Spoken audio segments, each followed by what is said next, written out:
Խոզի ֆիլեն աղից հանում ենք, տեսնենք հələ ոնց է։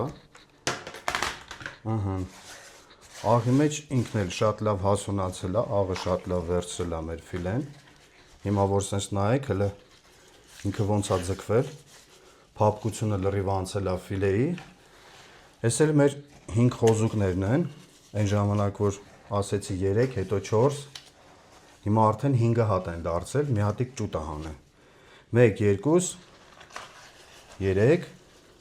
4, այս էլ մեր 5-րդ խոզուկը։ Հիմա որ սենց նայենք, ընկերներ ջան, կպատկերացնեք, իրանք ձգվել են շատ լավ։ Այս կտորները ոնց որ նախորդ վիդեոյում ես ասեցի բոլորիս տներում այսպես փոքր կտորներ կլինեն։ Հիմա մենք դնում ենք ջրի մեջ մեր մսերը, ֆիլեի։ Ջուրը մենք կարանք ժամը 1 փոխենք, եթե հոսող ջուր չի, ժամը 1 պարտադիր փոխենք ջուրը, որ աղիությունը իր անցնի։ Իսկ հոսող ջրի դեպքում 1 սուտկա 24 ժամ ինքը մանր